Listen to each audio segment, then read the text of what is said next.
That's good. Oh, is that what you're looking for? Haven't you finished packing yet? Not yet, sir, but I'm getting along. Well, be as quick as you can, won't you? Indeed, I will. But these things do take a bit of collecting. Well, how about his chemical apparatus? He's very particular about that, you know.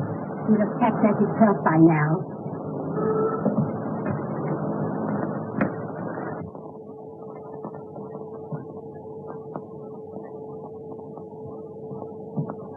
Really, Holmes, this is too bad. You realize that my wife and the rest of the furniture will be here at any moment. I told you the van that's bringing my stuff is taking all your things into the country. I'm so sorry, my dear Watson. I was somewhat engrossed in my correspondence. I'd no idea that my retirement would cause such a stir. You know, all sorts of people have written. Here's an interesting communication, for instance. What's that? It's a telegram of good wishes from our old friend Abernethy, the forger. Oh, yes. We got him 10 years, didn't we? Yes, we did, yes. When he came out, I was able to render him some slight assistance. You know, I'm not sure, my dear Watson, that of all the kindly messages I've received, even from the most exalted person, that this is not the most gratifying. Well, I don't suppose there are all regrets at your retirement. I imagine there are quite a number of people who'll be immensely relieved. Undoubtedly, my dear Watson. Chief among them, another old friend, Professor Moriarty. Oh, Moriarty. You know, Holmes, he's the one subject on which I believe you're utterly mistaken. No mistake, my dear Watson. That harmless old professor of mathematics. That harmless professor of mathematics, as you call him, is the brains behind the biggest criminal organization in Europe. You know, my one regret in retiring is that the police neglected to take advantage of the opportunity I gave them of arresting him. I failed to run him to earth. Well, we won't argue about it, Holmes. Well, I'd better run along and see if the van's left my place yet.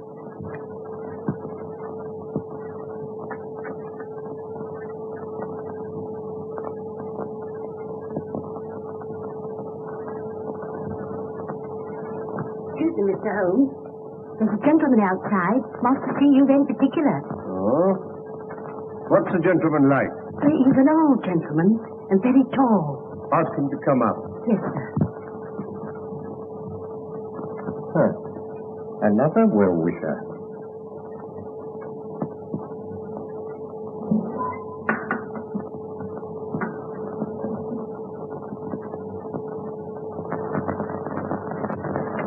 Come in, my dear Professor.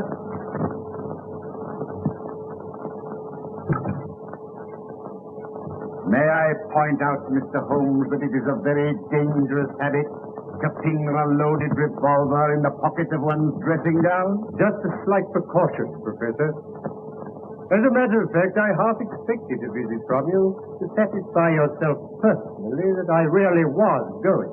Your perception, as usual, does you credit, Mr. Holmes.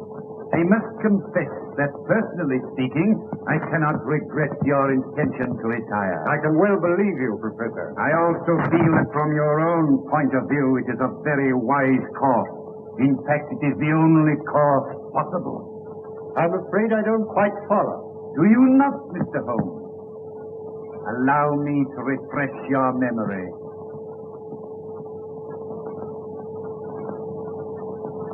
Listen, Mr. Holmes. On the 4th of January last, you crossed my path. On the 23rd, you incommoded me. By the middle of February, I was very much inconvenienced by you. And at the end of March, I was seriously hampered in my plans. The situation, in fact, had become an impossible one. That was my intention. Mr. Holmes, it has been an intellectual treat with you. And I say unaffectedly, it would have been a great grief to me to have been forced to take any extreme measures. Danger happens to be part of my trade, Professor. Danger? It isn't a question of danger, but of inevitable destruction. Therefore, I say again, you are wise to retire. When you once get to the country, take my advice and stay there. And suppose I should reconsider my decision. You have my warning. I wish you a pleasant and permanent retirement.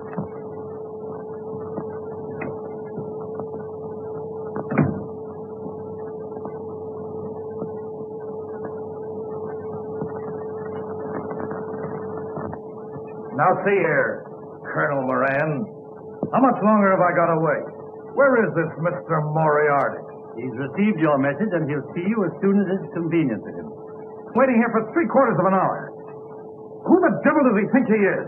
If I may give you a word of advice, Mr. Balding, I should moderate your tone a little when you meet the professor. Is that so? Hey, you! Wait a minute! What devil's trick's this? No devil's trick. I only wanted to prevent your going before I had spoken to you. And who gave you the right to turn a key at me, huh? We needn't discuss that matter. I understand you have a proposition to make to me. Maybe I have. And maybe I've changed my mind. Why you kept me waiting? I speak to people when I choose, Mr. Holmes. Not to me, you don't. Unlock that door. Sit down. I said open that door. Sit down.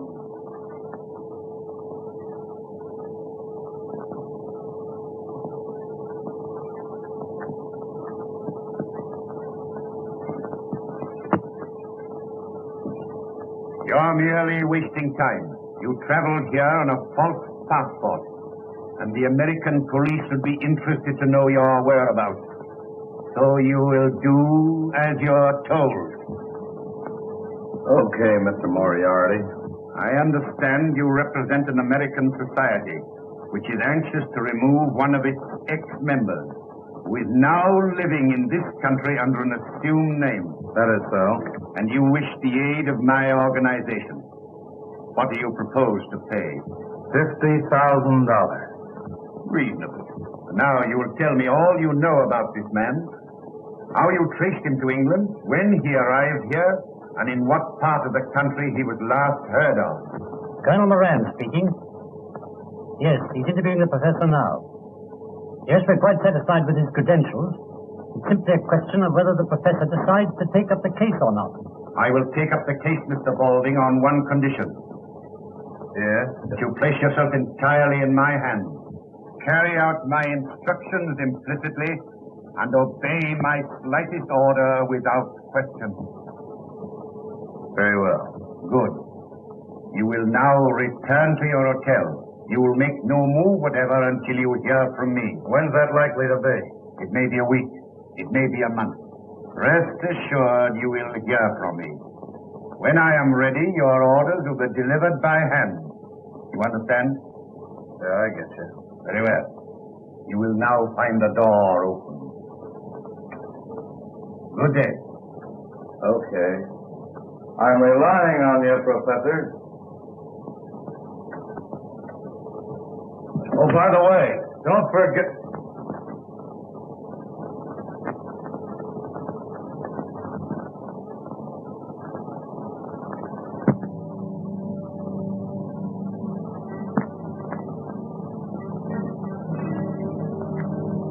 Going downstairs again, darling? Yeah, for a little. I don't think I'm going to sleep. You've been dreadfully nervy all day, dear. Is anything wrong? No, dear, nothing. I just don't feel I'm going to sleep, that's all. I see.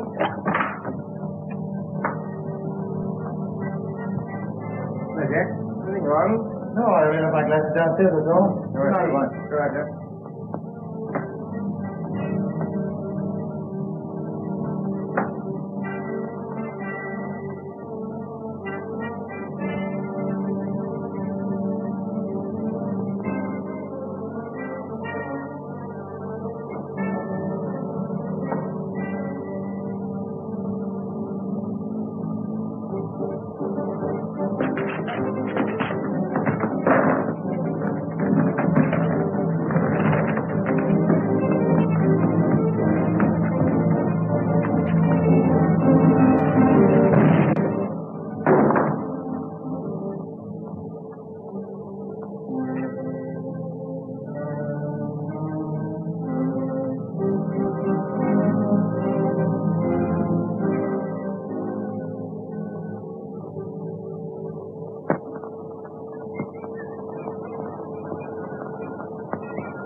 Excuse me, Mr. Holmes. I'm so sorry, Mrs. Hudson. Is Mrs. Watson coming down with the doctor? No. No, she isn't. I gather that she's too busy in Baker Street. Oh, so it can only be the doctor. Yes. Is it or just the doctor? Oh. Oh, here he is. Good morning, Holmes. Oh, my dear Watson. I'm delighted to see you. Good morning, Mrs. Hudson. Good morning, doctor. Well, how are you? Oh, I'm much better, thank you. Watson. You're looking better. I hope Mrs. Hudson's seeing that you have proper meals. Oh, I'm living like a fighting cock. We had a delicious chicken casserole yesterday, didn't we? Yes. And you let it all get cold while you were deducing the age of the chicken. As a matter of fact, Watson, it was a tough proposition. I bit off more than I could chew. Oh, go along inside, Watson, have a drink. I know you must need one after your long journey. Yes, I could do with one, thanks.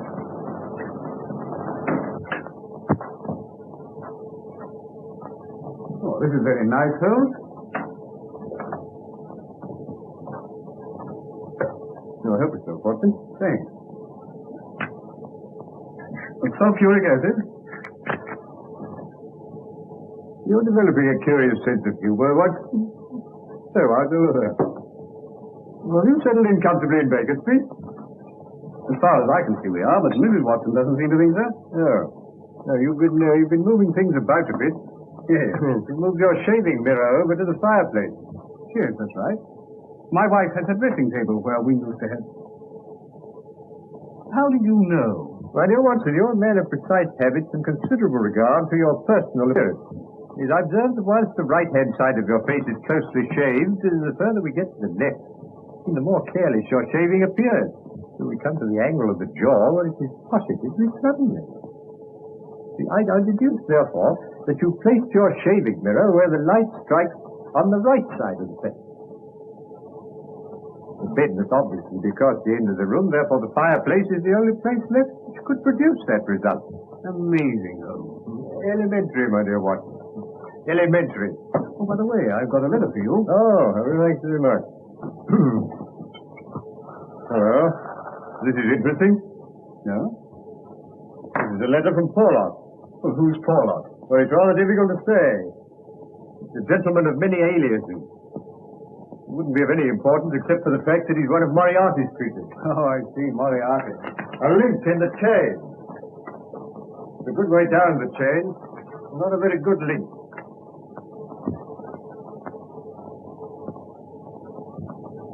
Now, look here, Holmes. Please remember that you've retired.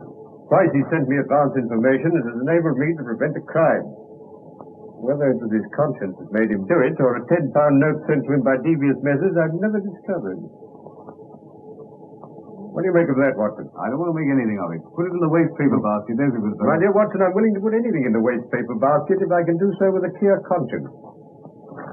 I might never forgive myself if I did so in this case. What do you mean? I mean that something sinister is afoot, Watson. Just cast your eye over there. Obviously in cipher. How true, Watson, how true. I'm glad you spotted it. Yes, there's only one word, Bolston. And then there's a series of numbers that obviously represent other words.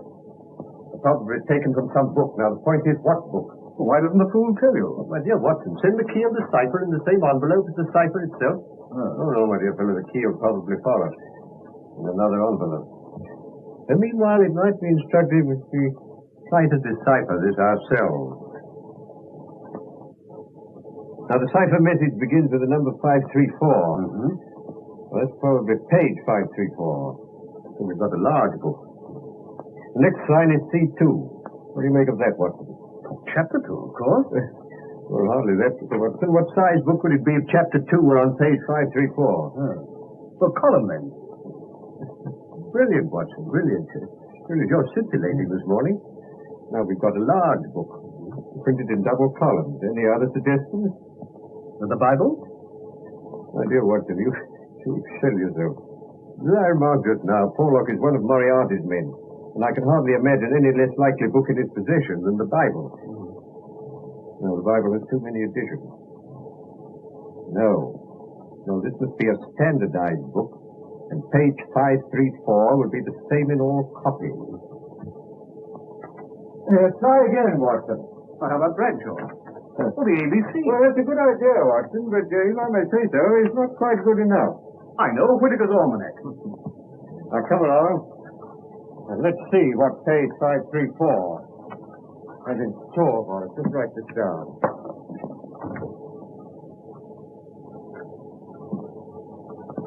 Danger? Good, Watson, good. You got that down? Yes, capital. Owner? Burlston Castle. What does it mean? It means, Watson, that some devilry is brewing against the owner of Burlston Castle. Excuse me, Mr. Holmes. Here's Inspector Lestrade. Oh, Morning, gentlemen. Morning, Lestrade. I told him he wasn't to come worrying, Mr. Holmes.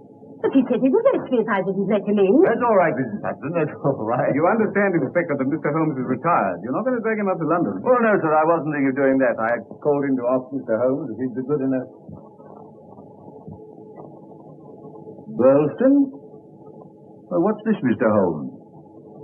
This is magic. That's a cipher that Watson has just solved. Well, what's the matter, Inspector? Matter only that Mr. Douglas of Burlstone Castle was horribly murdered last night. What? Shot. Face completely blown away. So Porlock's message came too late. Porlock? Who's Porlock? And how can he prophesy murder? Campbell will postmark. Well, that doesn't tell us much. It tells you as much as you'll ever know, Inspector. I used to send him money to the Camberwell post office. Didn't you find out who called for it? No. No, I promised not to try and chase him. I gather he was of a rather shy, no, not to say retiring disposition. Well, we can't waste any more time. Will you come over to Burlstone with me, Mr. Holmes? On the way, I'll tell you all I know. We're not going far, then. About 20 miles. You'll be back for lunch. I forbid it. I'd sooner go myself than let you go. Excitement's bad for you.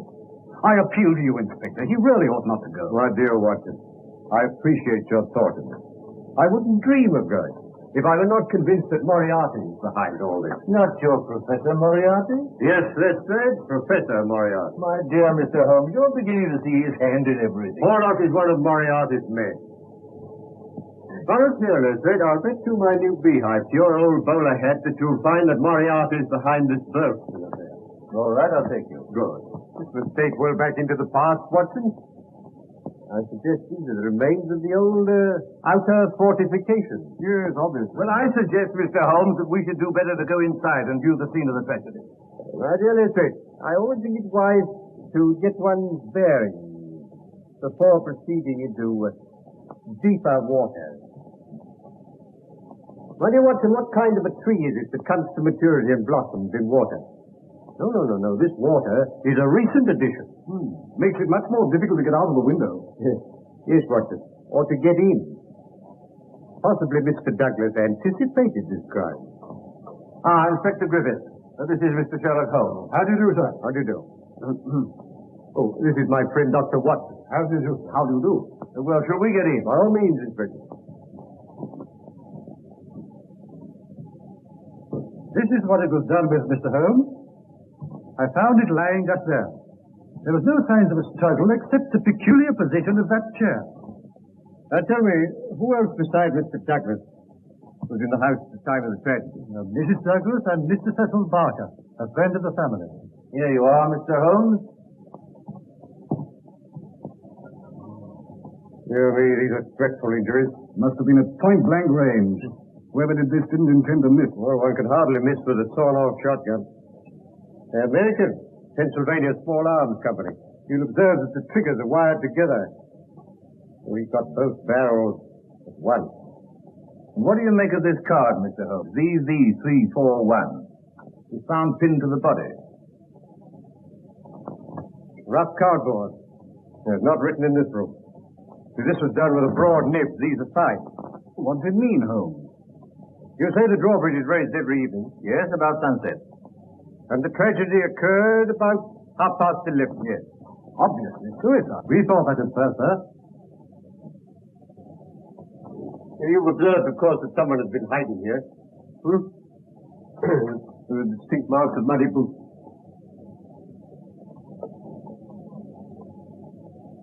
When were these curtains drawn? At dusk. So the men must have got in after the curtains were drawn and before the bridge was raised. Yes, but I observed when I arrived that the moat doesn't extend right round the castle. The ruined tower at the end of the building is accessible without crossing the drawbridge. Yes, but the only way from the tower to this part of the house is through this solid oak door, which is always kept locked.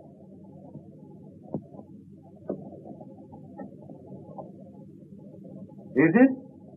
By Jove, Holmes. It doesn't seem to be locked now, does it? Well, that's Funny, I always Yes, understood. we'll return to that later.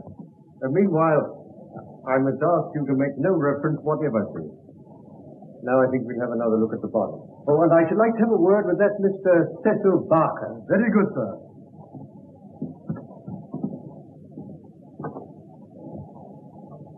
What do you make of this curious mark on Douglas's forearm, Holmes? Do you think it's a sign of some secret society? How would you say that was done, Watson? It isn't tattooing. No, it's a brand. It's been done with a red-hot iron. Very painful. Mr. Barker, this is Mr. Sherlock Holmes. How do you do? I'm very glad you're able to come, Mr. Ham. This is my friend, Dr. Watson. How do you do? How do you do? Now, Mr. Barker, I understand you discovered the body. Yes, I heard the shot and came straight down. Poor Douglas is lying where you see him now. The lighted candle was on the table. This candle? Yes. And you gave the alarm immediately? Yes, I rang the bell for Ames. That's the butler. And a minute later, he came in. So that within 2 minutes of the murder, Ames was in this room? Yes. What was the first thing he did? He put that lamp he was carrying on the table. It blew out the candle. As a matter of fact, I was here so quickly myself after the shot. But I must actually have been in the room while the murderer was escaping through the window. Why do you say through the window? Because there's no other way out. That door to the tower is always locked. But we just... Now tell me, Mr. Barker, did Mrs. Douglas come in here after the tragedy? No, I was able to stop her just in time. How long have you known Mr. and Mrs. Douglas? About a year. I met them when they first came to Switzerland. How long have they been here? About 9 months. You don't know anything about Douglas's past life. That is, he used to live in Chicago. I never heard him speak of any secret society. Funny you should mention that. He never told me about it himself, but I always got the impression that he was a member of one, or an ex-member. You don't know what that mark on his arm was? No. I've seen it often, of course, but he never told me what it was. I never liked to ask him. It was one of the things that rather made me wonder about that secret society. Anything odd about his behavior at any time? Well, he hated meeting people. In Switzerland, he hardly ever moved from his chalet in the mountains. Rather made me wonder if somebody was after him. When he suddenly packed both into England, it made me wonder all the more. Come in. Excuse me, sir, but Mrs. Douglas would like to see Mr. Holmes when he's finished his investigation in this room. Oh, certainly.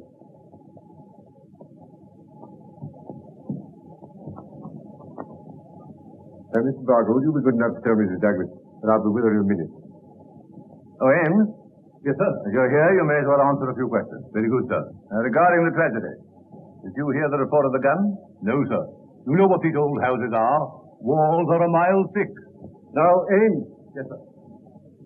When you entered the room, this candle was alight, I understand. Yes, sir. Where would Mr. Douglas have got it from? His bedroom, sir. Oh. I had orders to see that one was always on his bedside table.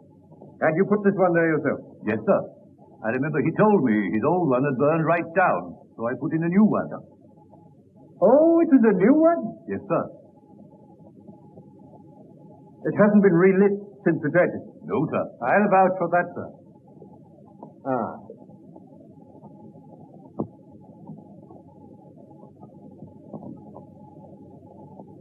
Did these candles come out of the same box as that one on the table? Yes, sir. Yes. Yes, thank you. Have there been any strangers about the place lately? No, sir. Oh, wait a minute. An old gentleman did call a little while back to look over the ruin part.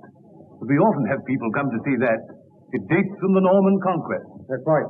Well, there's nothing more that you can tell me, eh? No, sir. I can't make head or tail of the whole thing. Fairly beats me. And the wedding ring being missing, too. Wedding ring? Didn't Mr. Barker tell you? Not a word. What about the wedding ring? The master always wore a plain gold wedding ring under the one with the rough gold nugget on it. Under? Yes, sir. I never saw him without it. And for the murderer to take that and leave the other seems so strange, doesn't it? Yes. Yes. Oh, there's just one more question, Abe. Did your master ever do exercises in the morning? Yes, sir. Every morning. As regularly as clockwork. I see. Thank you, Abe. Thank you. Will that be all, sir? Yes, thank you.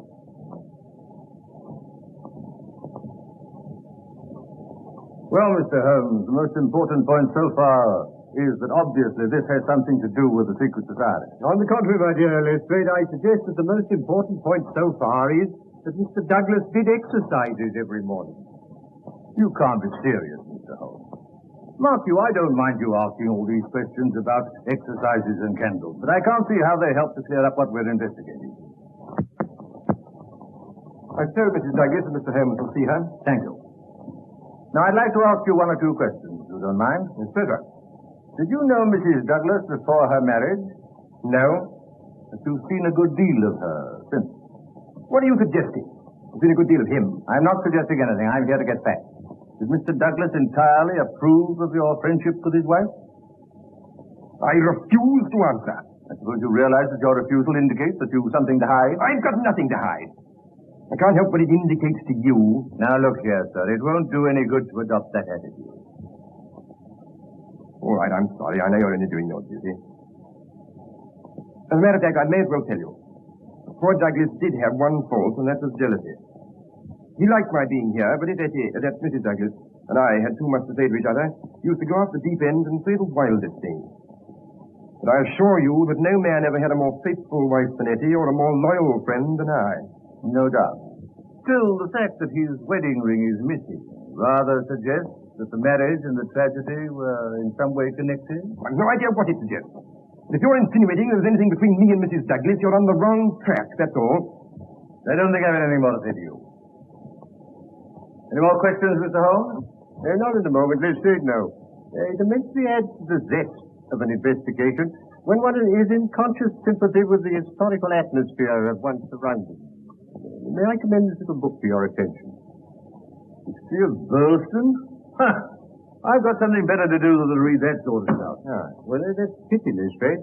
It's a pity because you see here that this castle was erected in the 5th year of the reign of James I. And there are various associations of interest connected with this ancient building. I don't doubt it, but that's got nothing to do with us. Breadth of view, my dear Lestrade, is one of the essentials of our profession. Yes, well, as you don't seem to agree with it, perhaps we'd better go and see Mrs. Douglas. That's better. I'll show you the way. You can remove the body. Very good, sir.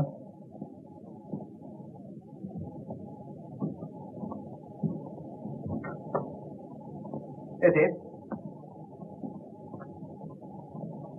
You've met Inspector Lestrade. This is Mr. Sherlock Holmes. How do you do, Mr. Holmes? How do you do? May I present my friend, Dr. Watson? How do you do?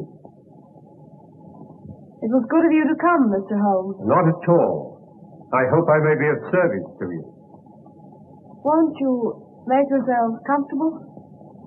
Well, I think I shall leave you now. If you want me, I shall be in the garden.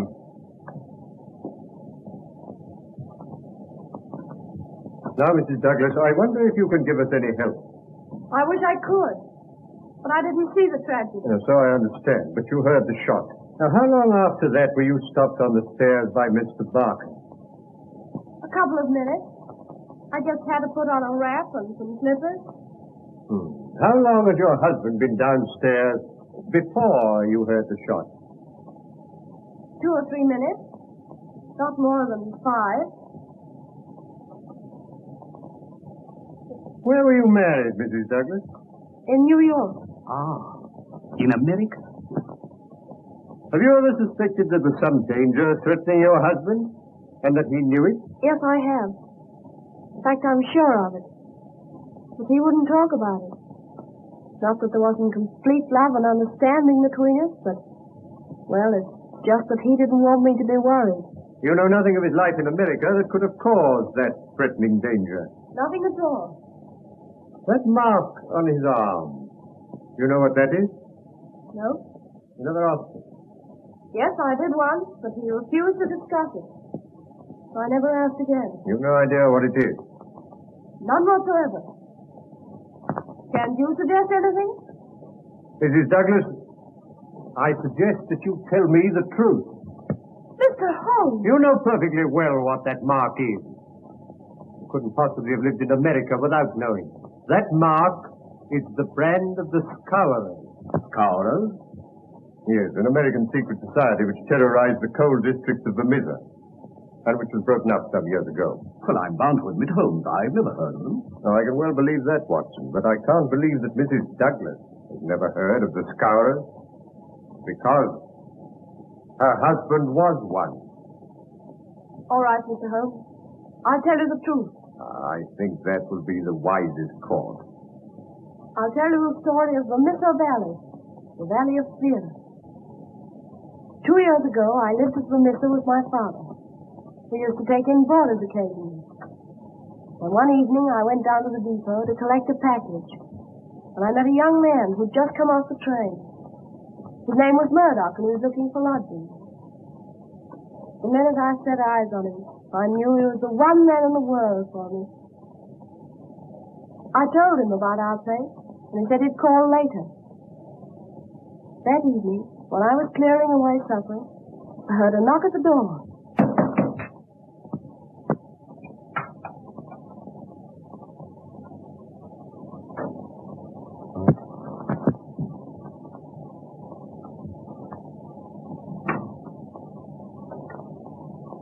So you've turned up, Mr. Murdoch. I sure have. I try to make it a habit to keep my word.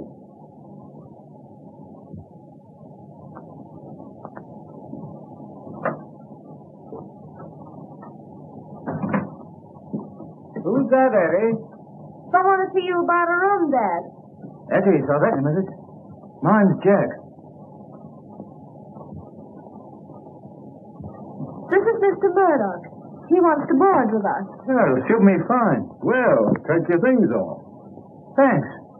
I dare say we can fix it. $20 a month for the term. That's all right for me. I better give him my first month. Okay. We'll come into the sitting room.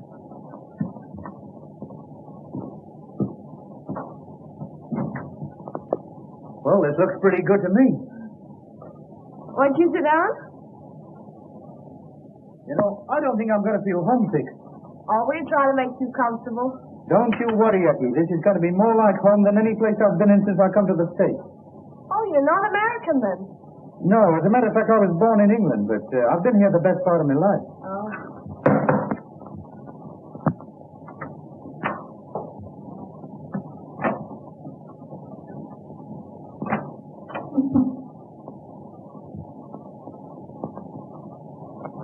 Why, hello, Ted. I didn't expect you so early.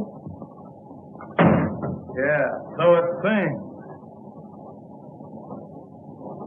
Who's the boyfriend? Our new boarder, Mr. Murdoch. This is Ted Balding. Well, Mr. Boarder, I suppose you figure you got things fixed up pretty good here, eh? Yeah, that's the idea. Any objection? No. Come here. Come on, get a move on. But I've been a boarder myself, so I'll put you wise. Eddie belongs to me. She's sweet on me. Get me? Well, there's no accounting for taste. Well, you're one of these fresh guys, eh? Well, don't get fresh with me, that's all. Ted, please. Just didn't mean anything. Oh, Jack, is it? It's come to that already, eh? I think if you were to leave us alone, Eddie, we might get this thing straightened out. Listen, I know how to get this thing straightened up. You know what that means? No, and I don't care. Well, you can take it from me, you will. I'll be here tomorrow night, and I'll expect to find you gone. I wouldn't bet on that if I were you.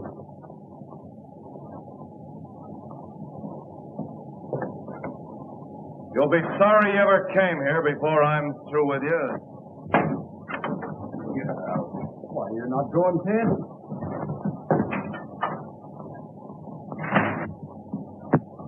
Say, Eddie, what's the matter with Ted? Oh, he's sore of Mr. Murdoch being our new boarder. Sorry you should have a scare on your first night, Mr. Murdoch. Scare? You don't think I'm scared of that, do you? Most people are. Well, I'm not. Who the devil is he, anyway? He's one of the bosses of the Scowlers. The what? The Scowlers, a society of murderers and blackmailers. The ancient order of freemen, they call themselves. No, baloney. The freemen are to be found in every town in the state. It's a society for charity and good fellowship. Not here, it ain't. It's just a murder gang. Well, then why don't they bring them to justice? Tell me that. Because no one dares give evidence against them. Juries don't dare to convict. The judge has to do as he's told, and the police are all square. Say, you're just trying to kid me. I don't believe a word of it. Aren't there 50 murders to prove it? Is there a man or woman in the valley who doesn't believe it? Well, you don't scare me. You see, you don't know me. And you don't know McGinty and his gang. McGinty, eh? That's queer. I've got a date with that guy this evening. McGinty? What have you got to do with McGinty? Well, I've got a report to him. You see, I happen to be a freeman myself. What? What? You a freeman? Then you don't stay here another minute. Here's your $20 back. I wouldn't have you for $100 a week. But you can't sell him out now. Oh, can't I? I'm telling you, I got no use for these freemen. It's bad enough to have one hang around Eddie. I'm not going to have another for a boarder. You get out of here tonight. Well, tomorrow morning.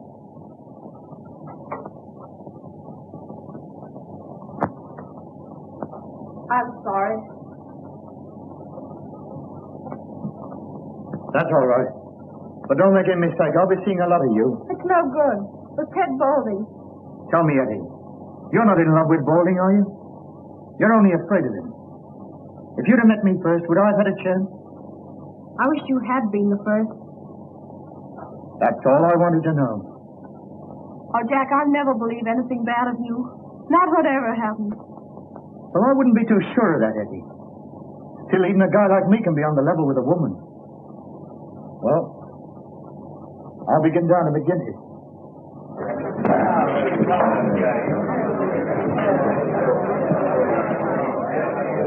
Whiskey. Well, stranger, I don't seem to call your face to mind. No, I'm new here, McGinty. Counselor McGinty to you. Well, I'm sorry, Counselor. I was told to come here by Brother Scanlon, Assembly 341 for Mrs. I drink to your health and our better acquaintance. Oh, it's like that, is it, Mr. Murdoch. I'd have to look a bit closer into this, Mr. Murdoch. We don't take people on trust in these parts. Let's have a little talk in private. Yeah. You mind stepping through that door there?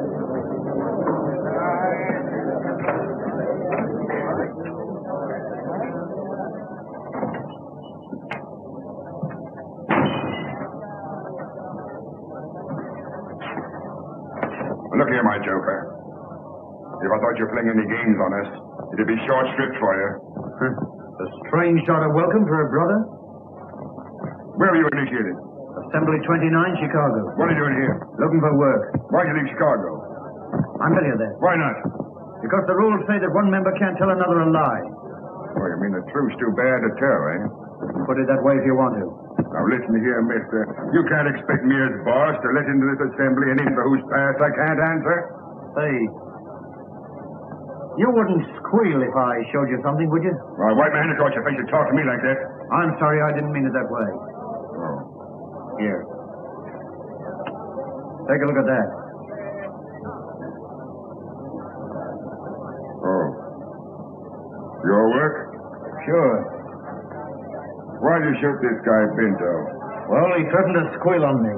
So I croaked him and beat it out here. The thought of murder would be welcome out here, eh? Yeah, you've said it. You ought to go far. You look like being a pretty useful brother to us. Didn't flinch when I put the gun on you either. You were the one in danger, boss. I got you covered from the first. And I guess my shot would have been as quick as yours.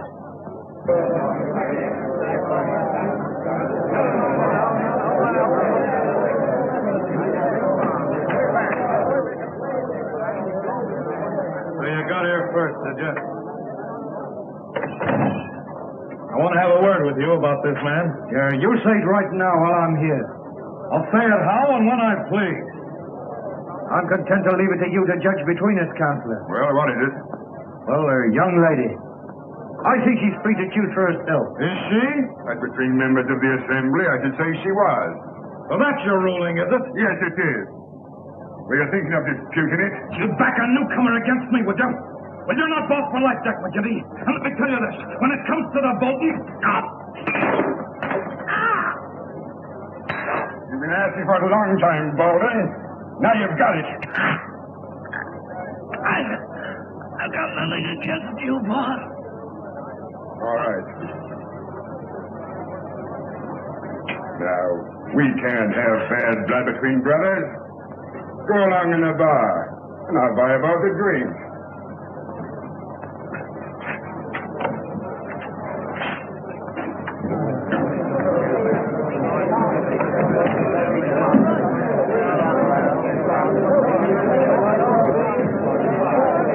We've not met before. You're the new captain? You've guessed it. I'm Captain Moore. Well, we can do without you. We got pleased enough of our own without importing any. Hello. Here's an old acquaintance. Well, I'm no friend of yours or any other cause. Oh, Jack Murdoch of Chicago, all right, and don't deny it. I'm not denying it. Why should I be ashamed of my name? Well, you ought to be. What the devil do you mean? You can't pull that stuff with me. I'm Marvin of Chicago Central. We haven't forgot the shooting of Jonas Pinto. I never shot Pinto. Nice, impartial evidence. As it happened, we couldn't get any case against you. So you're okay with me just as long as you're on the level. Get me? Good night.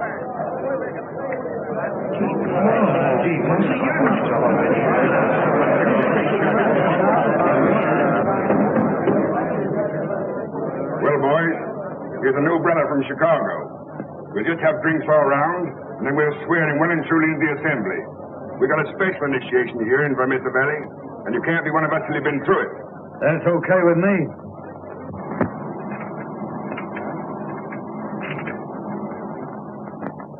Okay. Brother Murdoch, can you bear pain? As much as anyone, I guess.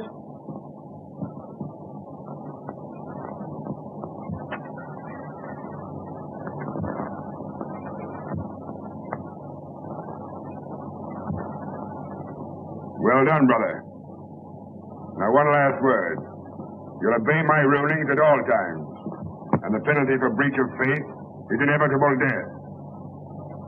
I understand. Well, boys, we must get to the business of the evening.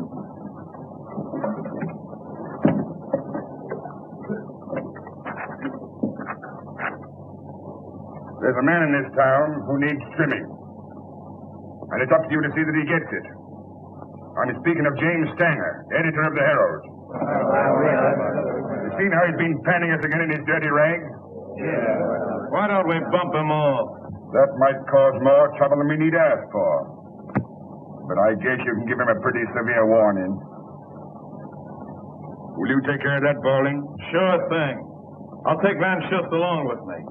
And you, Mansell? And, you, Gower? Okay. And, yeah. You'd better come along with us, Murdoch. We'll see the kind of stuff you're made of. That's okay with me. Come on, let's go.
He didn't hear this we want. Turn back or I'll blow your head up. The boss said he wasn't to be killed in me. Yeah, that's all. Lay off, Balding. Come on, let's go.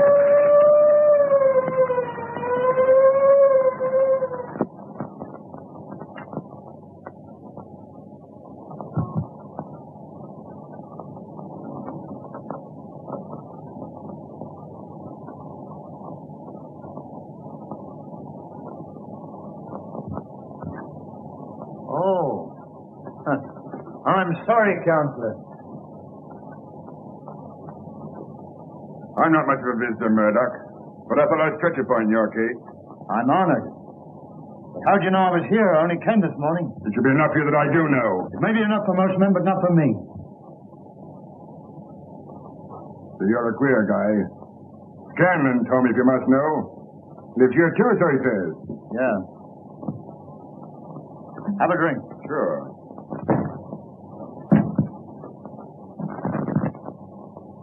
I thought you'd be getting into trouble, Cookie Murdoch of Chicago. He's a friend of mine, and I'll answer for his conduct. Well, what am I being accused of? Beating up old Stanger of the Herald last night.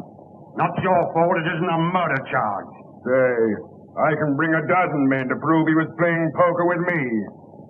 You'll not be able to hold him, Captain Marvin. I wouldn't bet on that. Take him away, boys. Any funny business, shoot him.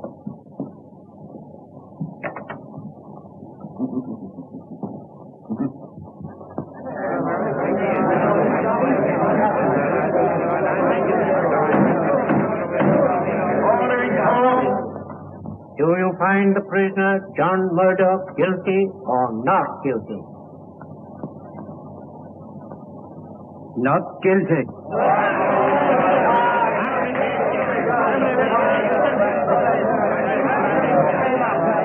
Court adjourned.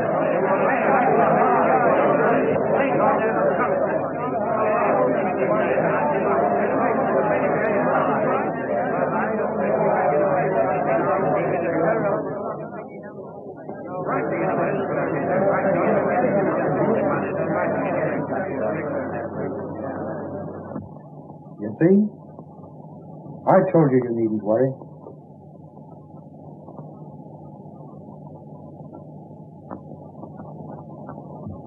You see, Mr. Holmes, I'd fallen desperately in love with Murdoch by this time. It broke my heart to find him going from bad to worse. But he was always straight with me. I see. And was Murdoch taken completely into the confidence of the Scourers? Yes. In 6 months, his name was a byword in the valley. People were as scared of him as they were of McGinty. Pray proceed, Mrs. Douglas. One night, he and another man were sent to shoot one of the most respected pit managers in the valley. I felt something awful was going to happen. I didn't know just what.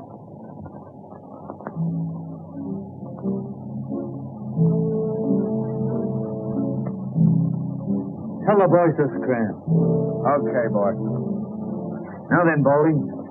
As soon as we get this going, you come back to these bushes and cover the door. He's got to come out when he finds a place of light. And where are you going? Don't be a sap. I've got to cover the back, haven't I? Come on, let's go. Okay.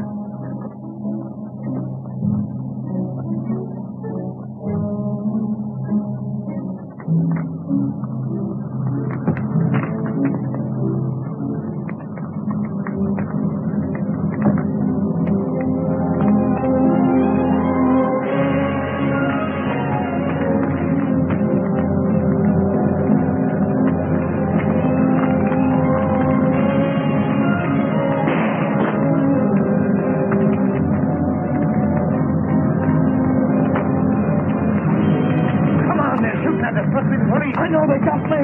Oh, come on, then.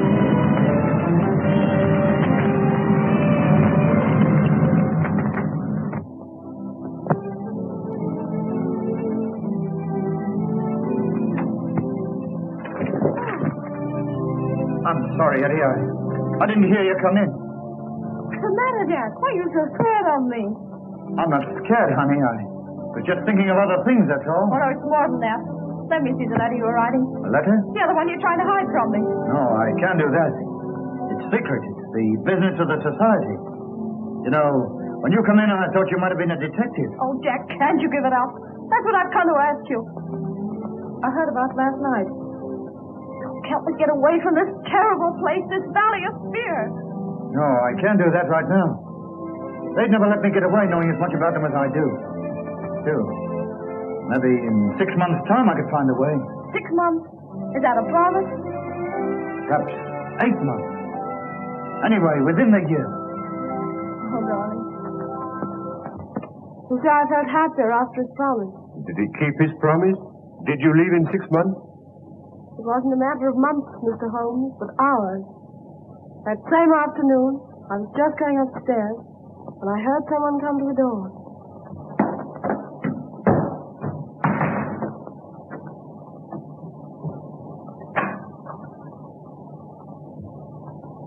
What's the matter, Jack? Trouble afoot. Police? Yeah. A Pilkington detective. Yeah, that don't mean anything to you, I know, but I'm too deep in this thing. I've got to get out. Tonight. And you want me to come with you? Yeah. I'm a strange sort of Romeo for a kid like you, but I'm on the level with you, I think. And we quit tonight? Sure. Is there any danger? Maybe we can stall the danger off, maybe we can't. Anyway, you be ready in case I come for you. I will, Jack.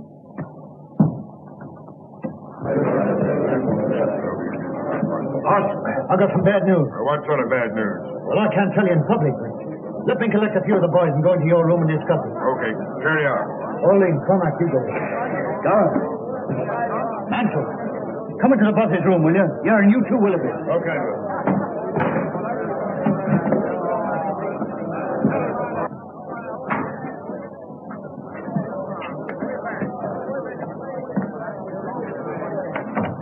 Boys, I've discovered something. Well, what is it? There's a fellow called Birdie Edwards among us. Well, he's a Pilkington detective, and he's collecting evidence against us that'll send us all to the gallows. You sure of this? Yeah, you can take it from me, but I'll give you the details later. Anyone know this guy by sight? Yeah, I do. But if we act quick, we've nothing to fear. We got nothing to fear anyway. What can this man know about our affairs? Well, I hope you're right. But he's got the coal owner's millions at his back. Don't you suppose there may be some weak member among us who can be bought? Maybe he's got our secrets already. No, there's only one cure. That he never leaves the valley alive. For the first time, Balding, you and I agree. Well, do you want me to handle this, boss? Sure, but you better tell us some more about it. Well, the other day I met a fellow who said he was a pressman. And he offered me good money for inside stories of the scars. Although his face was familiar, somehow or other I couldn't place him. I know now that was Birdie Edwards. I made a few inquiries and found out he was living at a place called Hobson's Patch, under the name of Steve Wilson. Well, we'll just bump him off quick. No, I've got a better plan than that. Well, what is it? I'll go over to Hobson's Patch this afternoon and locate him. I'll tell him I'm a scholar, and I'll offer him the secret papers of the society for a price. Only as I can't hand them to him in the street, he's got to come to my place to collect them. That'll fetch him. Well? Well, surely you can handle the rest yourself. Only once Mr. Birdie Edwards comes to my place, I don't think he'll leave it again alive, somehow.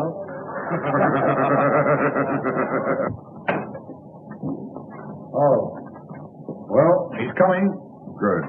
Come right in, make yourself at home, boys.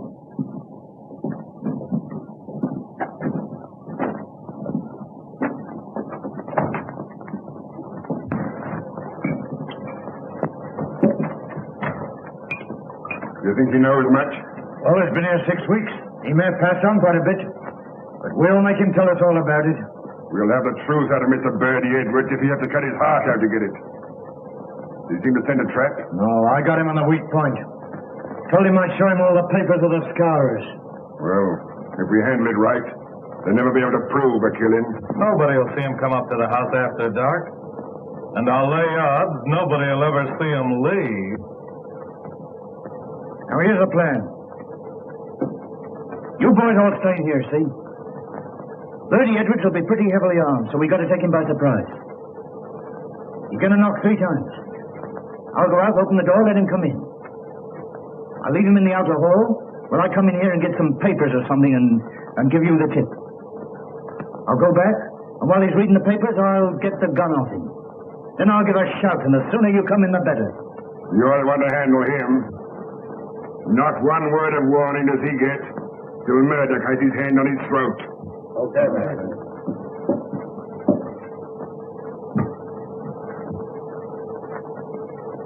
Pity you haven't got shutters on your windows. Don't you worry, we won't be spied on. Perhaps he won't come. He's as eager to come as you are to see him. He may be here any minute. Now keep quiet. Not a movement till I give you the sign.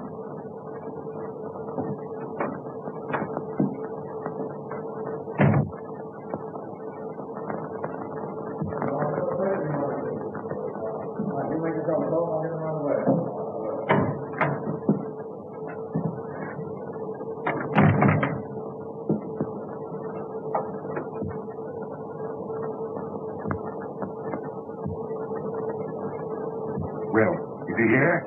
Is Bertie Edwards here? Yeah, he's here all right. I am Bertie Edwards. I'll get you for this, you rotten cop.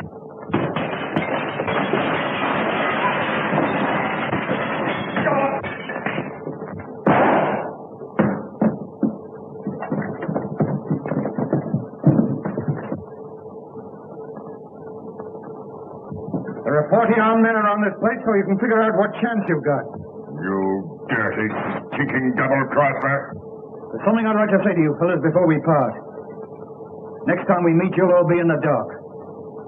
Well, I can put my cards on the table at last. I am Bertie Edwards of Pilkington. I played a pretty dangerous game in breaking up your gang. And no one knew I was playing it except Captain Marvin here and my employers. You think the game's all over, don't you, Mr. Clever Guy? Well, let me tell you this. You'll be hunted down whatever you go to. The scourge will get you even if you go to China. Yeah? Well, I'll take a chance on that. You all fell for my supposed criminal record, just as I thought you would. I've stopped as many crimes as possible. How many times have you fellas been to get your man and found he's gone to someplace else? Well, that was my doing. Yeah, and that was my doing, too. Only I was just too late to save a man's life. But when I found the secret was coming out, well, I got to act quick. And so I'm able to hand over to Captain Marvin the worst gang of murderers this country has ever known. Handpicked by me. I told you when you joined us, the penalty for breach of trust is inevitable death. And you'll find that's true. Take him away, boys. Well, Bertie, the boss will be pleased. You sure got results. Yeah, but I wouldn't go through all this again for all the money in the States. That's the whole story, Mr. Holmes. McGinty and a dozen others went to the gallows. And Ted Balding, one of the very worst, got off with life imprisonment. Do you think this is Balding's work? Obvious. Obvious. I'm certain of it, too. We wandered around and finally settled in Switzerland. And then one day my husband got a cable saying that Balding had broken jail and was believed to be in Europe. My husband must have got wind of something because we packed up in a few hours. And now... I see. McGinty proved himself to be right. Yes. Oh, Mr. Holmes, if you'll pardon me, I'll go and get some fresh air. This has all been terribly upsetting. Naturally, Mrs. Douglas.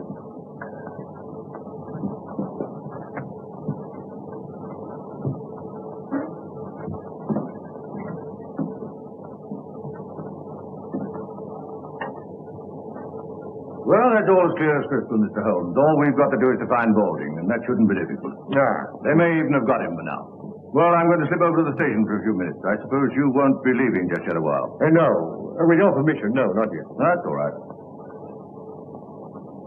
I'm afraid you've lost your beehive, Mr. Holmes. Nevertheless, you'll oblige me by taking care of that bowler hat of yours, Lister.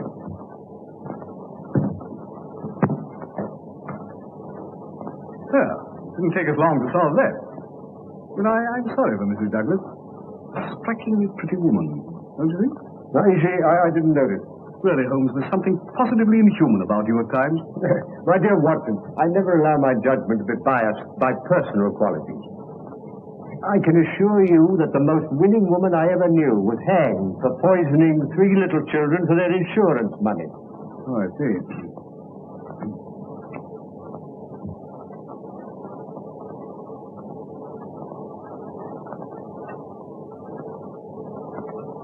Oh, Ames?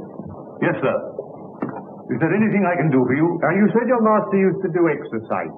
Did he use dumbbells? Yes, sir. 1 or 2? 2, of course. And you said he used them every morning. What about yesterday? Yes, sir. I remember him doing them. Where? Down here? Yes, sir. He used to say he liked plenty of elbow room. Yes, thank you, Ames.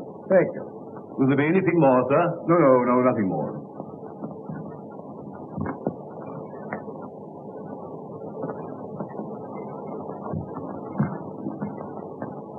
Seriously, Holmes, this is all very simple. What's to prevent our going home to lunch? Only that I'm rather concerned about the missing dumbbell, Watson. Dumbbell? Yes. Yes, I'm not referring to the good Lestrade, whom I'm aware has gone to the station, but to the equally solid article used for developing the muscle. One usually looks for them in pairs, my dear Watson. I can only account for one. Now, this is by no means a simple case. What complicates it still more is where does Moriarty come in? He doesn't. Balding murdered Douglas, and it's Lestrade's job to find him. My dear Watson, you appear to have forgotten that only this morning we decoded a message from one of Moriarty's men foretelling this tragedy. Oh, yes, of course. Yes, so we did. Well, what's the next step, Holmes? You can lend me your umbrella. Umbrella? Yes. But it's not raining. How true, Watson, how true. Nevertheless, I should like it. You brought the one with the crooked handle, didn't you? Yes, I left it in the hall. But that's a wretched weapon, Holmes. Take my revolver. No, my dear fellow. There's no danger. If there were, I'd ask for your help. No, I'm not thinking of doing any shooting, Watson. Just a little fishing. Fishing? Yes. Yes, I want to see what the moat has to offer us. Oh, I see. Fishing.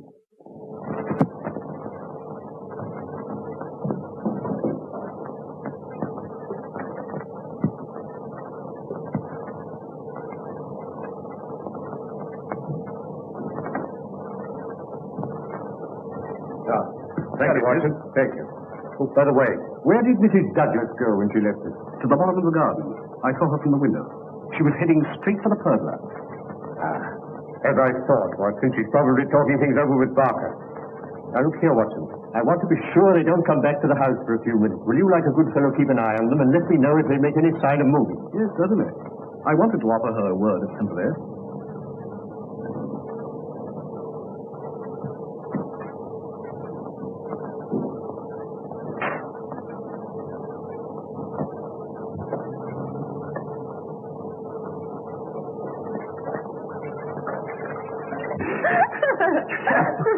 I don't know how I kept my face straight during my examination.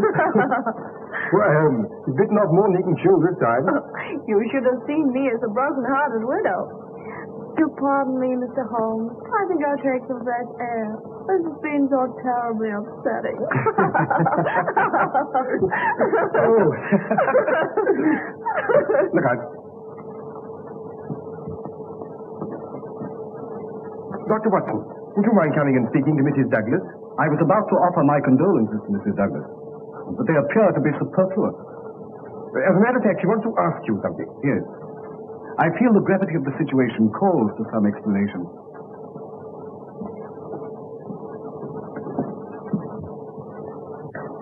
I'm afraid you must have thought my behavior very careless, Dr. Watson.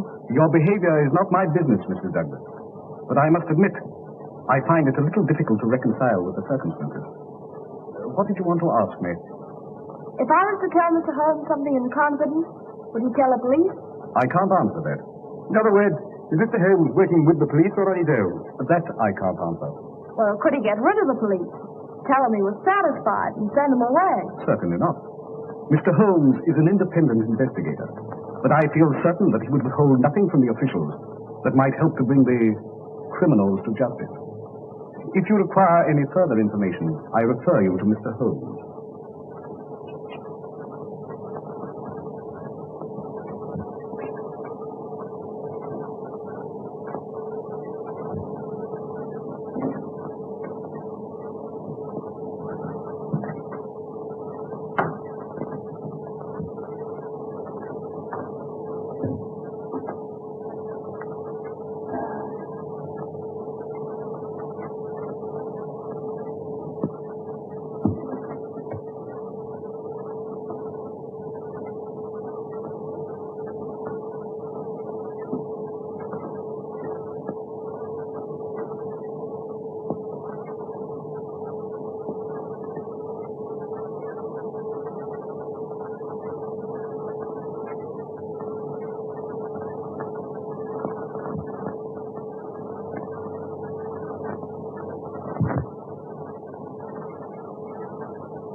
I'm bound to admit, Holmes, I agree with you. This case isn't so simple after all. On the contrary, my dear Watson.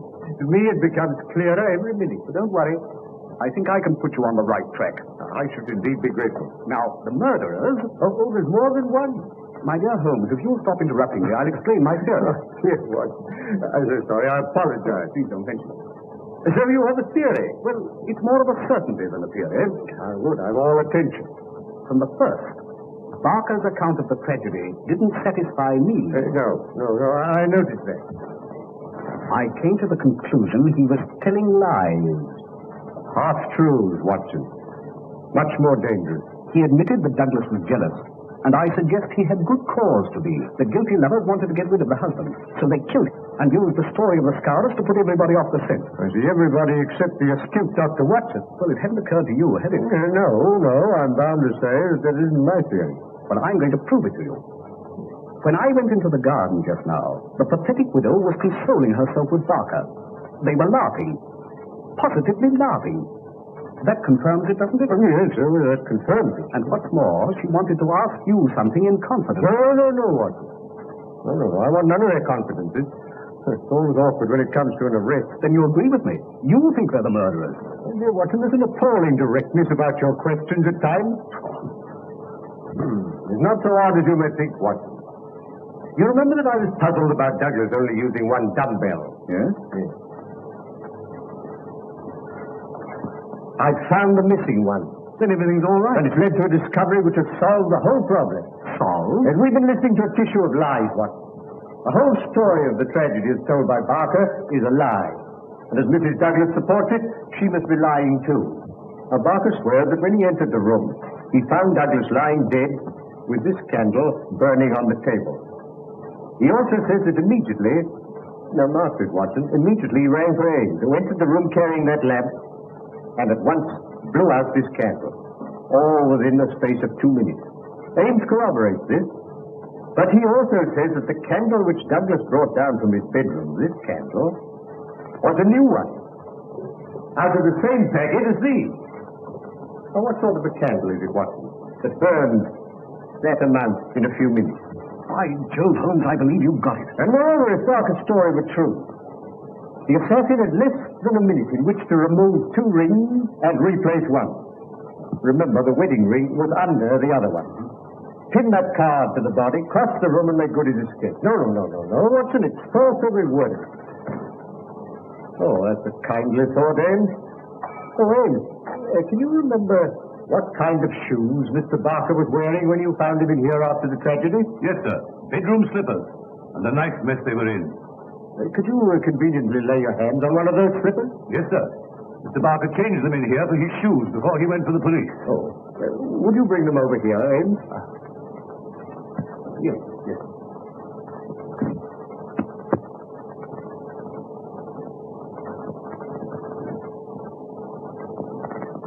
Here they are, sir. Thank you, Ames. Thank you. You needn't wait.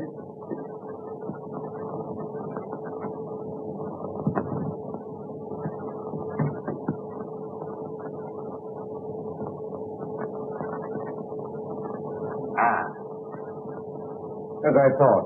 It fits exactly. You mean Barker made that mark himself? It's part of this deliberate conspiracy, Watson, to hide the truth. Then why don't you arrest him? And Mrs. Douglas? My dear Watson, if you asked a good Lestrade, I think he would. No, Watson. These are only small figures in the drama. The principal player you will meet tonight. Where? Here? Pass through that door. In the ruined tower of Burlston Castle. Oh, I see.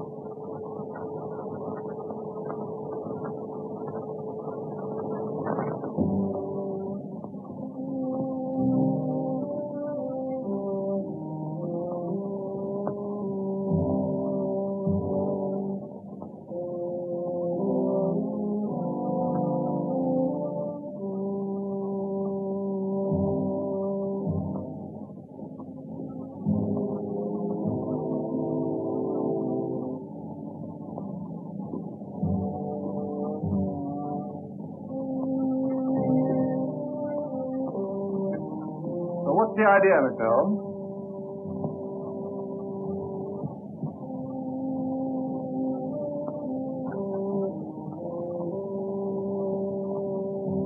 Come out, Mr. Douglas. This, or what on earth are you talking? Mr. Holmes, I believe. Let me introduce Mr. Douglas of Burfton Castle, otherwise known as Bertie Edwards. But Douglas is dead. On the contrary, my dear Lestrade, as you see, he's very much alive. But I don't understand, Mr. Holmes. Who is dead, then? Will you explain to the inspector, or shall I? Well, you've done very well so far, Mr. Holmes. You go ahead. Well, Lestrade, it is quite a simple case. Maybe quite simple to you, Mr. Holmes, but how did you arrive at this solution? By means of a partially burnt-out candle and a missing dumbbell. Now, the candle proved that Barker had been in the room with the dead man for at least 40 minutes before he gave the alarm. And I had to ask myself, what was happening during that time? What was Barker doing? Yes, I'm afraid that's the point I missed, Mr. Holmes. Well, that's not the only point you've missed, my dear Lestrade. Now, Mr. Douglas was being hounded by the Scarers who'd sworn to kill him. So he retreated to this castle where he took every precaution against intruders. But Balding succeeded in entering during the day, unseen. That night he attacked Mr. Douglas with a knife. It was knocked out of his hand. So he had to use the noisier weapon, the shotgun, which in the struggle went off killing Balding and mutilating him beyond recognition. Oh, I see. Well, that answers your question, Lestrade. But what about Barker? Barker, my dear Watson, on hearing the shot, came down at once. And in order to put the Scarers off the scent, they dressed Balding in Douglas's clothes.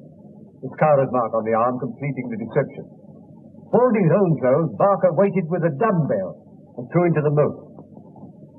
Douglas then got dressed, took some food, and went into hiding. And that's what happened, Watson, while the candle was burning down.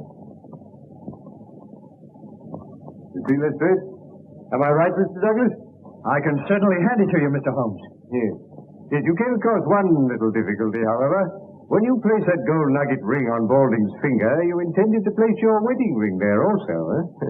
But you couldn't get it off, could you? No. Though I've been in a country where wedding rings slip off pretty easily, mine wouldn't. But how did you guess that Mr. Douglas was concealed here? It isn't a question of guessing, my dear Lestrade. The clue was supplied by that interesting little book on Burfton Castle that I once offered you. A clue which was amply confirmed by the equally interesting plan I found in a pocket of Balding's coat. Amazing. No, simplicity itself, my dear Watson. Well, now that the case is complete, I suggest we go over to the house and discuss Mr. Douglas's position. No, you're too hasty, Lestrade. I haven't yet introduced you to the principal figure in this drama, the brains behind it all. Not your Professor Moriarty, surely. Moriarty? Well, who's he? My friend Dr. Watson will tell you later. Come, gentlemen, we must lose no time.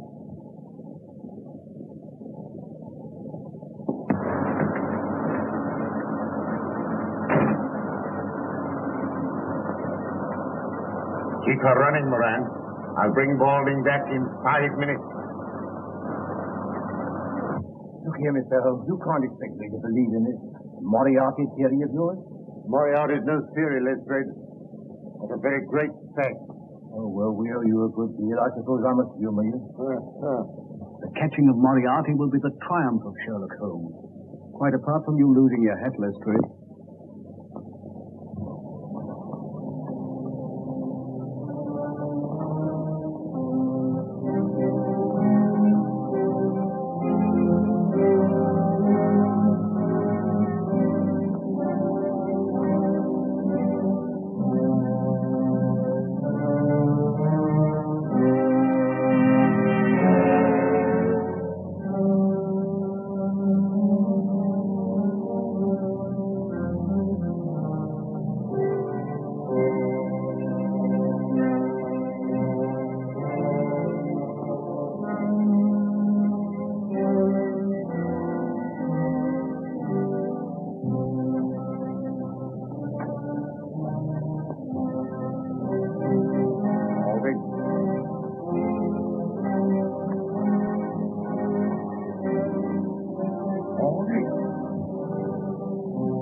Balding failed to carry out your instructions, Professor. Oh, you're in this, are you, Holmes? Well, I warned you.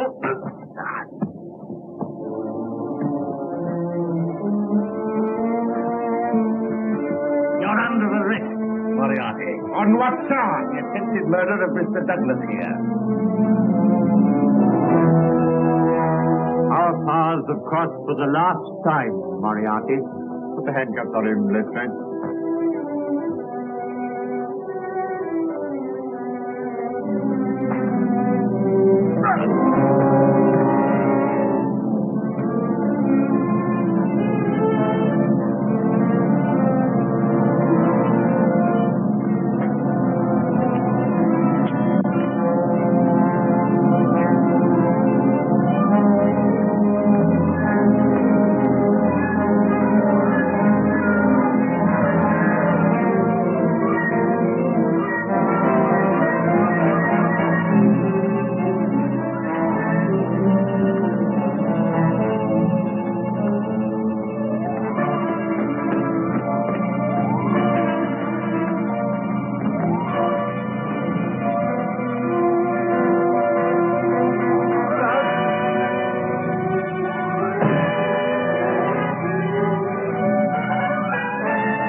It's a long drop. Yes. Yes, it's rather more than that required by law, I fancy, my dear Watson, but equally effective.